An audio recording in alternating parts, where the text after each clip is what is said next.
इतनी तेज बारिश हो रही है, क्या करूं? ये कैब क्यों नहीं बुक हो रही? शुक्र है भगवान का हो गई, अब कैंसिल ना हो बस।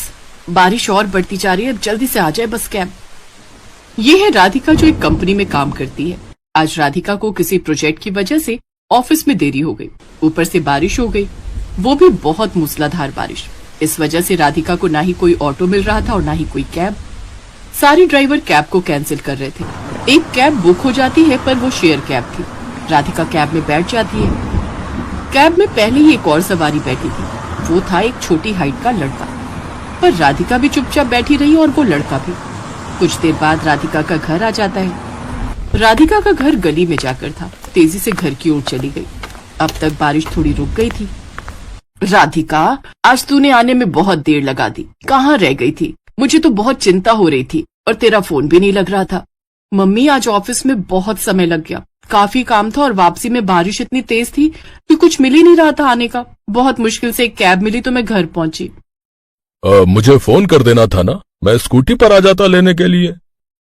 पापा, बारिश बहुत तेज थी, आप भी भीग जाते, इस वजह से मैंने सोचा मैं जैसे तैसे आ जाऊंगी। मम्मी, बहुत तेज भूख लगी है, मैं कपड़े चेंज करके आती हूँ, आप मुझे खाना दे दो प्लीज। अगले दिन राधिका जब ऑफिस के लिए तैयार हो रही थी तो वो बहुत परेशान थी। राधिका, क्या हुआ? परेशान क्यों है? मम्मी, मेरी डॉक्यूमेंट्स की फाइल कहीं नहीं मिल रही, वो फाइल मेरे लिए बहुत जरूरी है, आपने कहीं देखी है क्या? वो फाइल तो तू कल ऑफिस ले गई थी, कहीं ऑफिस में तो नहीं रह गई? हाँ, हो सकता है, ऑफिस जाकर देखती हूँ। राधिका ऑफिस जाती है पर उसकी फाइल उसे नहीं मिलती। कुछ देर बाद राधिका की मीटिंग थी जिसमें उसे फाइल का ही काम था। अचानक वो लड़का राधिका के ऑफिस आ जाता है जो पिछली रात राधिका के साथ कैब में था। वो राधिका से मिलता है। जी नमस्ते, मेरा नाम रोहित है। कल रात आप मेरे साथ शेयर कैब में बैठे थे, आप अपनी ये फाइल कैब में ही भूल गई थी। मेरे पास आपके घर का तो एड्रेस नहीं था, बट आपका ऑफिस एड्रेस इस फाइल में लिखा हुआ था। ये लीजिए आपकी फाइल। जी, मुझे याद आया, थैंक यू सो मच, आपने मेरी फाइल संभाल कर रखी, वरना मेरा बहुत लॉस हो जाता। तभी ऑफिस का स्टाफ रोहित की छोटी हाइट को देखकर हंसने लगता है। अबे ये तो बौना है, कितनी छोटी हाइट है यार इसकी। हाँ देखो तो, पर ये राधिका से मिलने क्यों आया है? कहीं ये बौना राधिका का बॉयफ्रेंड तो नहीं है? सब बहुत हंस रहे थे। राधिका और रोहित सबकी बातें सुन रहे थे। रोहित चुपचाप वहाँ से चला जाता है। कुछ दिनों बाद राधिका को पता चलता है कि उसके लिए एक बहुत अच्छे घर का रिश्ता आया है। बहन जी, लड़का बहुत अच्छा है, बहुत मेहनती है, आपकी बेटी उस घर में खुश रहेगी। मैं तो कहती हूँ रिश्ते के लिए हाँ कह दो। शांति जी, लड़के की हाइट बहुत छोटी है, हमारी राधिका के मुकाबले तो लड़का हाइट में छोटा रहेगा। नहीं नहीं, सब कितनी बातें बनाएंगे, अगर हमने ये रिश्ता कर दिया तो। ये रहने दो, आप कोई और रिश्ता बताओ। ठीक है, फिर मैं कोई और रिश्ता बताती हूँ। आंटी जी, आपने लड़के का नाम क्या बताया था? रोहित नाम है लड़के का, ये फोटो है, एक बार तुम भी देख लो। राधिका देखती है ये लड़का वही रोहित है जो उसे कैब में मिला था और फाइल भी देने ऑफिस आया था। राधिका अपने मम्मी पापा से इस बारे में बात करती है और उन्हें समझाती है कि लड़का बहुत अच्छा है, इसलिए वो उससे शादी करना चाहती है। राधिका के बार बार कहने पर उसके मम्मी पापा शादी के लिए मान जाते हैं। जब रोहित और राधिका एक दूसरे से मिलते हैं तो रोहित हैरान रह जाता है कि वो लड़की राधिका है जिसने उससे शादी के लिए हाँ बोला है। तुम तो जानती हो कि मेरी हाइट बहुत कम है, मैं बहुत छोटा हूँ, फिर भी तुमने मेरे से शादी के लिए हाँ कह दी। वो तो मम्मी पता नहीं मेरा रिश्ता भेजती रहती हैं, जबकि मैं जानता हूँ मेरी छोटी हाइट की वजह से कोई भी लड़की आसानी से शादी के लिए हाँ नहीं कहेगी। राधिका, तुम्हें तो मुझसे लाख गुना अच्छे लड़के मिल जाएंगे, अभी भी समय है, तुम मना कर दो। रोहित, मैंने आपका नेचर देखकर इस शादी के लिए हाँ की है। मैं आपको पसंद करती हूँ, पर मुझे ये नहीं पता कि आप मुझे पसंद करते हो या नहीं। ऐसी बात नहीं है राधिका, तुम्हारे जैसी लड़की का लाइफ पार्टनर बनना बहुत किस्मत की बात है। तो बस बात यहीं खत्म हो गई। मुझे आपसे ही शादी करनी है, मैंने सोच लिया है। और फिर राधिका और रोहित की शादी हो जाती है। शादी के फंक्शन में सब राधिका और रोहित की जोड़ी को देखकर बहुत बातें बना रहे थे, पर राधिका को इस बात से कोई मतलब नहीं था। सुलोचना बहन जी, आपको अपनी राधिका के लिए इतना छोटा लड़का ही मिला था? राधिका तो देखने में सुंदर, लंबी, चौड़ी थी, इसके जैसे हाइट वाला लड़का ढूंढना था, ये क्या बौना सा ढूंढा है? अरे सुलोचना, वहाँ राधिका की सास तुम्हें बुला रही है, जयमाला का समय हो रहा है। जी मैं अभी आई, आप लोग कुछ लीजिए। राधिका के ऑफिस के भी फ्रेंड्स जब शादी में आए तो वो भी राधिका की चॉइस को देखकर बातें बनाने लगे। राधिका, ये तो वही है ना रोहित जो उस दिन तुम्हारी फाइल लेकर आया था? तुमने भी क्या लड़का पसंद कर लिया, इतना छोटा, कम से कम अपने बराबर की हाइट का तो चुनती। स्वीटी प्लीज, मैं चाहती हूँ तुम सब शादी में आए हो तो इस तरह की कोई बात मत करो। मैं तुम सबको अच्छा दोस्त मानती हूँ, इसलिए ऐसी बातें करके मेरे और अपने रिश्तों को खराब मत करो। और तुम सब खाना खाकर जाना। राधिका ने सबको चुप कर दिया। राधिका की शादी हो गई। उसने सबकी बातों को अनसुना कर दिया और शादी के बाद वो नई नवेली बहू बनकर रोहित के साथ गृह प्रवेश करती है। तुम्हारे आने से इस घर में कितनी रौनक आ गई है बहू। रोहित तुम्हारी बहुत तारीफ करता था। पता है उस दिन जब पहली बार तुम कैब में मिली थी तो उस दिन ये बारिश में बहुत भीग गया था। रात को ये सोया तो इसे तेज बुखार हो गया। डॉक्टर बोल रहे थे कि रेस्ट करना है, पर इसने कहा नहीं, ये फाइल जिनकी है उन्हें देना बहुत जरूरी है। तब से तुम्हें बहुत पसंद करता है रोहित, इसीलिए फिर मैंने इसे बिना बताए शांति बहन को तुम्हारे घर रिश्ते के लिए भेजा था। रोहित, आपको उस दिन बुखार था और आप मुझे तभी से पसंद करते हो। ये सब सुनकर मेरे मन में आपके लिए रिस्पेक्ट और बढ़ गई है। राधिका की आंखों में खुशी के आंसू आ जाते हैं, क्योंकि सचमुच रोहित बहुत अच्छे स्वभाव का था। कुछ दिनों की छुट्टियों के बाद राधिका एक बार फिर से ऑफिस ज्वाइन करती है। इधर रोहित ने भी अपने काम पर जाना शुरू कर दिया था। कुछ दिनों बाद राधिका के बॉस के बेटे का जन्मदिन था, इसलिए राधिका का बॉस सबको जन्मदिन की पार्टी में बुलाता है। अरे रोहित, आप अभी तक तैयार नहीं हुए? आपको मैंने बताया था ना मेरे बॉस मिस्टर शर्मा के बेटे का जन्मदिन है। राधिका, मन नहीं है जाने का। पता नहीं सब अजीब सी बातें करते हैं।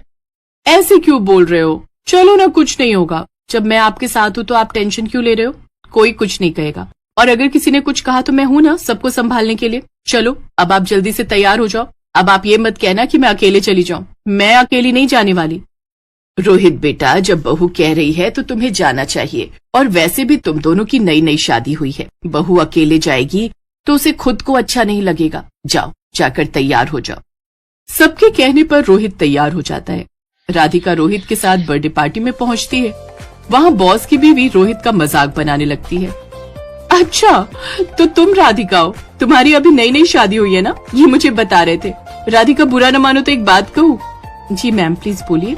जहाँ तक मुझे पता है तुम्हारी ये लव नहीं अरेंज मैरिज थी, तो तुमने ऐसा लड़का क्यों चुना जो तुमसे हाइट में बहुत छोटा है? तुम दोनों की जोड़ी एक पूरब तो एक पश्चिम लग रही है। मैम, प्यार तो कुछ पलों में भी हो जाता है। रिश्ते बनाने के लिए सालों की जरूरत नहीं होती। शादी लव हो या फिर अरेंज, बस रिश्तों में प्यार होना चाहिए। कुछ रिश्ते सालों चलने के बाद भी टूट जाते हैं, और कुछ रिश्ते जन्म जन्म के लिए बन जाते हैं।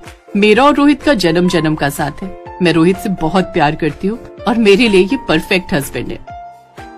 तभी शोर मच जाता है। बच्चे जिस एरिया में झूला झूल रहे थे वहाँ पर एक सुरंग वाला झूला खराब हो गया और वहाँ पर सब परेशान हो गए। अरे कोई तो रास्ता होगा, मेरा बेटा सुरंग वाले झूले में फंस गया है, कोई उसे बचा लो। मेरे बच्चे को बचाइए, उसके रोने की आवाज आ रही है। वो घबरा रहा है, सुरंग बहुत छोटी है, वो फंस गया उसमें। घबराइए मत, मैं सुरंग के अंदर जाऊंगा। आपके बेटे को कुछ नहीं होगा, मैं उसे कुछ नहीं होने दूंगा। मुझे पूरा विश्वास है आप पर, आप आशु को कुछ नहीं होने दोगे। रोहित की हाइट छोटी थी, इस वजह से वो आराम से सुरंग में जा सकता था। कुछ ही देर में रोहित आशु को उस सुरंग वाले झूले से बाहर सही सलामत निकाल लेता है। सब लोग रोहित की बहुत तारीफ करते हैं। ये कहानी यही सीख देती है कि हमें जीवन में कभी भी किसी के शरीर की बनावट और रंग रूप का मजाक नहीं उड़ाना चाहिए, क्योंकि कमियां तो बहुत मिल जाएंगी पर अच्छाई बहुत कम देखने को मिलती है।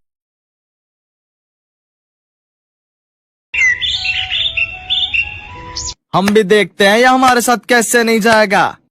ये मेरे पति हैं और मैं इनकी धर्म पत्नी हूँ। आप इनसे जबरदस्ती नहीं कर सकते।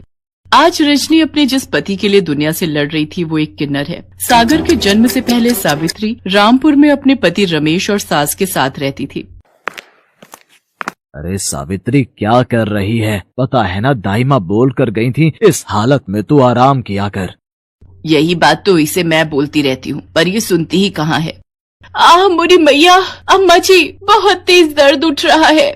लगता है बहू के बच्चे का दर्द छिड़ गया है। रमेश, जल्दी से दाई माँ को बुला कर ले आ। अम्मा, तुम सावित्री को संभालो, मैं अभी लेकर आता हूँ। रमेश दाई माँ को लेकर आता है। वो और उसकी माँ दोनों बाहर इंतजार कर रहे थे। तभी दाई माँ बाहर आती हैं। उनका मुंह उतरा हुआ था। क्या बात है सुशीला, तेरा मुंह क्यों लटका हुआ है? बहू और बच्चा ठीक तो है? अब मैं क्या ही बोलूं अम्मा जी, तुम्हारे पिछले जन्मों का कर्म कह लो या इस जन्म की कोई भूल कह लो, तुम्हारी बहू ने एक किन्नर को जन्म दिया है। क्या? ये तू क्या कह रही है सुशीला? सावित्री बहू ने किन्नर को जन्म दिया है? सत्यानाश हो, जन्म भी दिया तो एक किन्नर को। अब क्या होगा अम्मा, हम तो पूरे गांव में मुंह दिखाने के लायक नहीं रहेंगे। मैं एक किन्नर का बाप कहलाऊंगा, ये हरगिज नहीं हो सकता। मैं अभी जाकर उस बच्चे की गर्दन दबा दूंगा।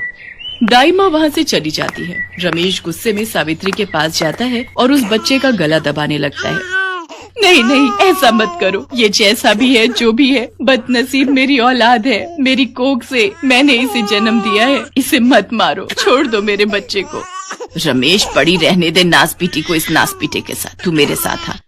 रमेश माँ के साथ बाहर जाता है। सावित्री उन दोनों की बातें सुन लेती है।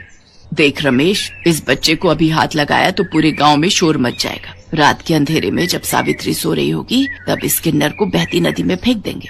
मैं अपने बेटे को कुछ नहीं होने दूंगी। मैं चली जाऊंगी यहाँ से। सावित्री अपने बेटे को लेकर वहाँ से भाग निकली और मंगलपुर गांव में आकर रहने लगी। सावित्री ने मजदूरी करके अपने बेटे सागर को पाल पोस कर बड़ा किया और उसकी कमजोरी दुनिया से छुपा कर रखी। सागर पढ़ लिख कर उसी गांव के एक स्कूल में पढ़ाने लगा। सागर गरीब बच्चों को मुफ्त में शिक्षा देता था। उन्हीं बच्चों में से एक बच्चा रजत भी था, जिसकी बड़ी बहन रजनी सागर को पसंद करती थी, पर सागर नहीं चाहता था कि रजनी उसके करीब आए। सागर, तुम मुझसे दूर क्यों रहते हो? यही कारण है ना कि मैं पढ़ी लिखी शहरी लड़कियों की तरह सुंदर नहीं दिखती। पर तुमने कभी मेरा दिल निकाल कर देखा होता तो इस पर तुम्हारा ही नाम लिखा है। रजनी, बस है कोई वजह जो मैं तुम्हें नहीं बता सकता। इस कारण तुम मुझसे कोई उम्मीद मत रखो। रजनी को बहुत दुख पहुंचता है। कुछ समय बाद रजनी की शादी विनोद नाम के लड़के से तय हो जाती, पर शादी के दिन विनोद का पिता दहेज की मांग लेकर अड़ जाता है। सेठ जी, मुझे कुछ दिन की मोहलत तो दो। जैसे ही फसल बिकेगी मैं बाकी के रुपए भी आपको दे जाऊंगा। तो ठीक है, हम बारात वापस ले जाते हैं। ऐसा ना कहो जय किशन बाबू, बिन माँ के मेरे बच्चों ने पहले ही बहुत दुख झेले हैं। मेरी बच्ची से कोई शादी नहीं करेगा। भगवान के लिए ये शादी होने दो मालिक, मैं आपके पैर पड़ता हूँ। बापू, मेरे कारण तुम ऐसे लालची लोगों के पैरों में मत गिरो। जाते हैं तो जाने दो ऐसे लोगों को। मुझे भी ऐसे लालची लोगों के घर बहू बनकर नहीं जाना। इससे तो मैं कुंवारी ही अच्छी हूँ। चल बेटा विनोद, बारात वापस जाएगी। रुक जाओ किशन बाबू, ऐसा मत करो, रुक जाओ। रजनी की बारात वापस लौट जाती है। ये सदमा रजनी बर्दाश्त नहीं कर पाती और वो आत्महत्या करने के लिए कुएं में कूद जाती है। अचानक सागर उसे देख लेता है और वो भी उसके पीछे कुएं में कूद जाता है और किसी तरह रजनी को कुएं से बाहर लाता है। मेरी बच्ची, हे भगवान, क्या करने जा रही थी? अगर तुझे कुछ हो जाता, सागर बेटा, तुम नहीं होते तो आज मेरी बच्ची। दीदी, आंखें खोलो ना, क्या हुआ दीदी? रजनी की जान बच जाती है। उसके मन में सागर के लिए और प्यार बढ़ जाता है। अब वो किसी न किसी बहाने सागर के घर जाने लगी थी। रजनी बिटिया, कैसी हो? मैं ठीक हूँ माँ जी। सागर कहीं दिखाई नहीं दे रहे। वो मैंने सूजी का हलवा बनाया था, सागर को बहुत पसंद है। मुझे पता था इसलिए ले आई। अच्छा, सिर्फ सागर के लिए ही लाई हो, मेरे लिए नहीं? नहीं नहीं माँ जी, आप भी खाओ ना। वो तो मैं बस। रजनी, तुम यहाँ? सागर, रजनी ने सूजी का हलवा बनाया था, वो तुम्हारे लिए लेकर आई है। अच्छा माँ जी, मैं चलती हूँ। मुझे बताना हलवा कैसा था। रजनी शर्माते हुए वहाँ से चली जाती है, पर सागर सावित्री से कहता है, माँ, रजनी मेरी सच्चाई नहीं जानती। मैं नहीं चाहता मेरे कारण उसकी जिंदगी खराब हो। मैं जहाँ तक समझ पा रहा हूँ वो मेरे लिए अपने मन में कुछ अलग ही सोच रही है। मैं चाहता हूँ वो मुझसे दूर रहे। ये बात वो नहीं जानती कि मैं एक किन्नर हूँ। मैं एक साधारण इंसान की तरह उसके काबिल नहीं हूँ। सागर को लगा था कि रजनी वहाँ से जा चुकी है, पर रजनी तो दरवाजे की ओट में खड़ी सारी बातें सुन लेती है। उसके पैरों से जमीन खिसक जाती है और उसकी आंखें आंसुओं से भर जाती हैं। वो सारी रात सागर के बारे में ही सोचती रही। अगले दिन रजनी उठी और वो सागर के घर पहुंची और सावित्री के पैर छूकर बोली, माँ जी, क्या आप मुझे बहू के रूप में स्वीकार करेंगी?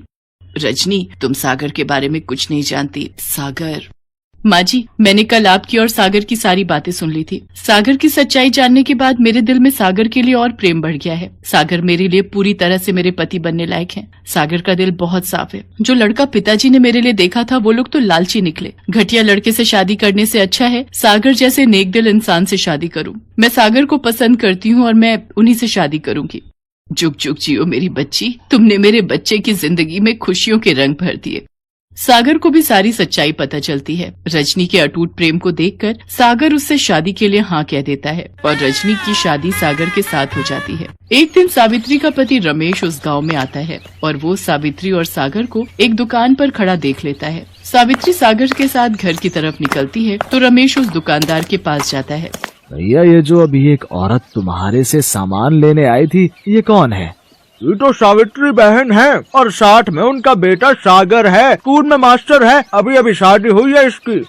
ये कैसे हो सकता है? मेरा बेटा तो किन्नर था, एक किन्नर पति कैसे बन सकता है? जरूर सावित्री ने इसके किन्नर होने की बात सबसे छुपा कर रखी है। अगर मैं शहर में किन्नर को जाकर ये सच्चाई बता दूं तो वो इसे उठा कर ले जाएंगे और बदले में मुझे अच्छे खासे पैसे दे देंगे। मेरे तो मजे ही आ जाएंगे।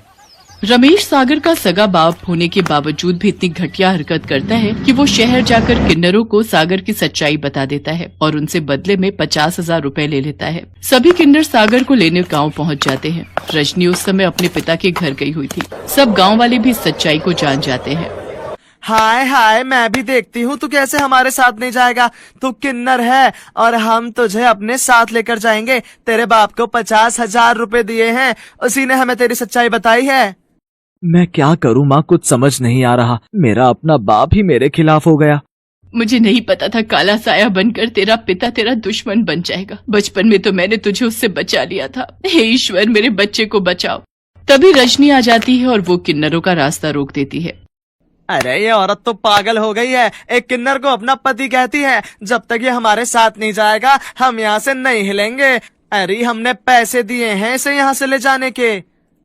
ये मेरे पति हैं और ये अपनी मर्जी से कहीं भी रह सकते हैं। तुम इनके साथ जबरदस्ती नहीं कर सकते हो। कानून के हिसाब से किसी को भी अपनी मर्जी से जिंदगी जीने का हक होता है और सागर और मैं एक खुशहाल जिंदगी जी रहे हैं। गांव वाले रजनी के साहस की प्रशंसा करते हैं और सब उसका साथ देते हैं। गांव वाले जानते थे कि सागर एक भला इंसान है। सब गांव वाले मिलकर पैसे इकट्ठे करते हैं और किन्नरों को पकड़ाते हैं। ये लो, हम सब गांव वालों ने 50,000 रुपए जोड़कर दे दिए हैं। अब तुम आज के बाद सागर को बिल्कुल भी तंग नहीं करोगे।